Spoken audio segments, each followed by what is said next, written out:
똑같이 이명 치료를 받아도 어떤 분은 몇 달 만에 편해지시고 어떤 분은 몇 년이 지나도 그대로입니다. 이 차이가 어디서 오는지 아시나요? 물론 이명의 원인도 다르고 몸 상태도 다르지만 제가 오랫동안 환자분들을 보면서 발견한 게 하나 있습니다. 잘 낫지 않는 분들에게는 공통적으로 나타나는 행동 패턴이 있다는 겁니다. 미리 안심을 좀 시켜드릴게요. 이건 여러분 잘못이 아닙니다. 그냥 몰라서 그러셨던 것 뿐입니다. 안녕하세요. 이명을 부탁해 한의사 이희동입니다. 오늘은 이명이 좀처럼 낫지 않는 분들이 자기도 모르게 하고 계신 7가지 행동을 알려드리겠습니다. 그리고 각각을 어떻게 바꾸면 되는지도 함께 말씀드릴 거예요. 보시면서 이거 내가 하던 건데 이거 나잖아 싶은 게 있으실 거예요. 그래도 자책하지 마시고 오늘 그거를 발견하는 게 회복의 시작이니까 하나라도 바꾸시면 분명히 달라집니다. 자, 그러면 시작하겠습니다. 구독 버튼 먼저 눌러주세요. 자, 첫 번째, 가장 흔하고 가장 중요한 행동입니다. 바로 이명 소리에 온 신경을 집중하는 거예요. 지금도 들리나? 아까보다 커졌나? 오른쪽이 더 심한가? 하면서 하루 종일 소리를 확인하는 겁니다. 그 마음 너무너무 이해를 합니다. 괴로우니까 자꾸 신경이 쓰이는 건데 이게 왜 회복을 늦추는지 아셔야 합니다. 우리 뇌는 우리가 집중하는 것을 중요한 신호로 판단합니다. 이명에 집중할수록 뇌는 이 소리가 그렇게 중요하구나 하고 더 크게 증폭시킵니다. 신경 쓸수록 더 커지니까 더 신경이 쓰이고 이 악순환이 이명을 만성으로 고치는 가장 큰 원인입니다. 자, 이럴 때는 이렇게 바꾸시면 됩니다. 소리와 싸우려고 하지 마시고 소리가 나네 하고 그냥 인식만 하시고 그리고 난 뒤에는 그냥 흘려보내는 연습을 하시면 좋습니다. 이상하게 들리겠지만 소리를 이기려 하지 않는 것이 이기는 길입니다. 일에 몰두하거나 취미에 집중할 때는 이명이 덜 느껴지는 것도 같은 원리입니다. 자, 두 번째는 이명 때문에 시끄러운 게 싫어서 자꾸 조용한 곳만 찾는 행동입니다. 특히 잘 때 완전히 불 끄고 소리 하나도 없이 정적 속에서 주무시려는 분들이 많으세요. 그런데 이게 조금 역효과를 냅니다. 왜냐하면 주변이 조용할수록 이명은 더 도드라지게 들리기 때문입니다. 배경소음이 없으니까 이명만 홀로 선명하게 들리는 겁니다. 그래서 밤에 조용한 방에서 이명이 유독 크게 느껴지는 겁니다. 이명은 정적 속에서 가장 크게 들립니다. 이렇게 바꾸시면 좋아요. 완전한 정적을 피하세요. 잘 때 잔잔한 빗소리나 파도 소리, 선풍기 소리 같은 백색 소음을 작게 틀어두면 뇌가 이명에만 집중하지 않습니다. 이명 소리보다 아주 살짝 작은 정도의 볼륨이 딱 좋습니다. 다만 주무시는 동안 계속 틀지는 마시고 잠들기 직전 정도까지만 틀 수 있도록 알람을 맞춰주세요. 세 번째는 마음에 관한 겁니다. 이거 평생 가는 거 아니야? 점점 더 심해지면 어떡하지? 하고 최악을 상상하는 행동을 많이 하시는데요. 이명 자체보다는 이 불안이 사람을 더 힘들게 합니다. 그리고 여기에는 몸의 원리도 있습니다. 불안하면 우리 몸의 교감신경, 그러니까 긴장하게 하는 신경이 켜집니다. 이게 켜지면 귀 주변의 혈관이 수축되고 뇌는 더 예민해집니다. 결국 이명이 더 심해지는 실제 몸의 변화가 일어납니다. 불안은 단순히 기분 문제가 아니라 실제로 이명을 키우는 방아쇠입니다. 이렇게 바꾸시면 좋습니다. 이명은 대부분 시간과 관리로 편해진다는 사실을 기억하시면 됩니다. 소리가 완전히 사라지지 않더라도 그 소리가 이제는 더 이상 신경 쓰이지 않는 관해 상태에는 훨씬 많은 분들이 도달할 수 있습니다. 그러니까 나는 지금 회복하는 중이다 라는 생각으로 바꿔보세요. 이 생각의 전환만으로도 교감신경이 안정됩니다.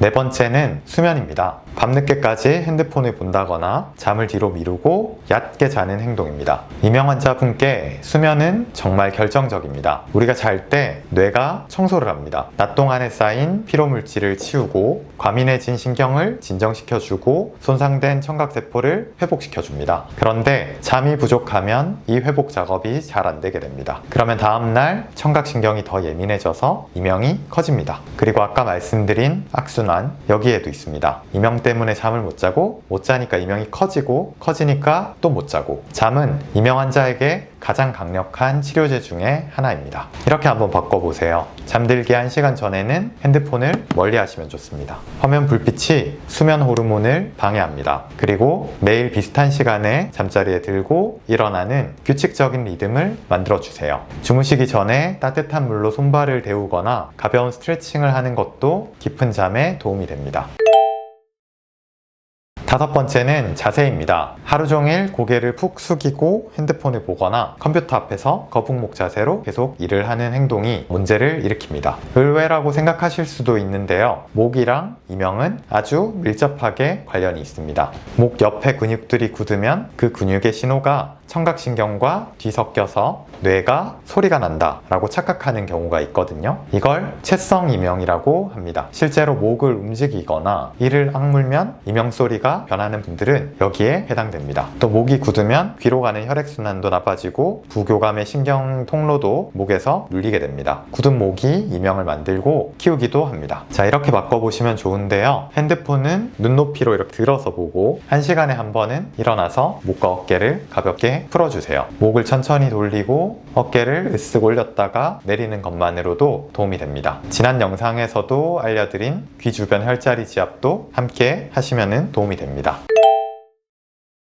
자, 6번째는 식습관입니다. 카페인, 술, 그리고 짠 음식을 자주 드시는 행동입니다. 하나씩 보겠습니다. 카페인은 교감신경을 직접 자극합니다. 교감신경이 켜지면 이명이 더 심해집니다. 커피를 많이 드신 날에 이명이 커지는 게 우연은 아닙니다. 술은 당장은 편안하게 해주는 것 같지만 혈관을 확장했다가 다시 수축시키면서 귀혈류를 불안정하게 만들고 수면의 질도 떨어뜨립니다. 그리고 짠 음식들은 특히 어지럼증을 동반하는 이명 메니에르 계열에는 좋지 않습니다.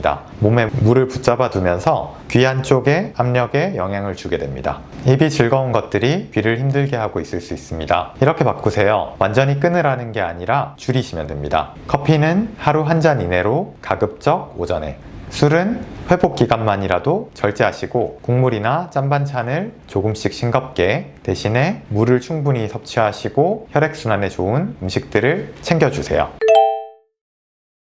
자, 마지막 7번째. 이게 어쩌면 가장 안타까운 행동입니다. 바로 밤마다 인터넷 검색만 하면서 정작 정확한 진단은 받지 않고 방치하는 겁니다. 이명은 정말 원인이 다양합니다. 스트레스성일 수도 있고 혈류 문제일 수도 있고 목 근육 문제일 수도 있습니다. 때로는 꼭 검사가 필요한 다른 원인일 수도 있습니다. 그런데 원인을 모른 채 인터넷 정보에만 의존을 하면 엉뚱한 방법을 시도하다가 시간만 흘려보내게 됩니다. 이명은 특히 초기 대응이 중요한데 방치하는 사이에 만성으로 굳어버릴 수 있습니다. 특히 갑자기 한쪽 귀가 안 들리거나 어지럼증이 함께 오거나 소리가 점점 커진다면 이건 미루면 안 되는 신호입니다.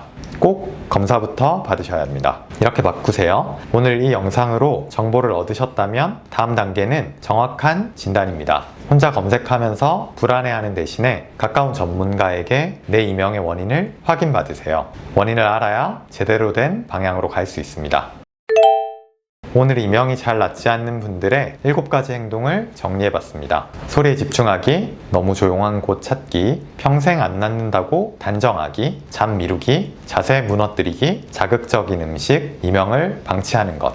이 화면을 캡처해 두시고 하나씩 나에게 해당되는 게 있는지 점검해 보세요. 그런데 여기서 제일 중요한 걸 말씀드리겠습니다. 7개를 한 번에 다 바꾸려고 하지 마시고 그런 것도 스트레스가 되기 때문에 오히려 이명에 안 좋거든요. 그래서 딱 하나만 고르세요. 오늘 보시면서 이게 진짜 나다 싶은 거 하나만 고르시고 이번 주부터 바꿔보세요. 하나가 바뀌면 다른 것도 자연스럽게 따라옵니다. 작은 변화 하나가 회복의 시작입니다. 다시 한번 말씀드리지만 오늘 내용은 여러분께 뭐라고 하는 내용이 아니라 몰라서 그러셨던 것 뿐이기 때문에 이제 아셨으니까 바꾸시면 됩니다. 그거면 충분합니다. 혹시 나의 이명의 원인이 뭔지, 어디부터 바꿔야 할지 막막하시면 편하게 상담부터 받아보셔도 좋습니다. 오늘 영상이 도움이 되셨다면 좋아요와 댓글 부탁드리고요. 댓글로 나는 몇 번이 해당된다 하고 남겨봐 주세요. 댓글 달아드리겠습니다. 이명 난청 어지럼증은 난치일 뿐 불치가 아닙니다. 여러분의 고요하고 평온한 일상을 진심으로 응원합니다. 그러면 다음 영상에서 또 뵙겠습니다. 지금까지 이명을 부탁해 한의사 이희동이었습니다. 감사합니다.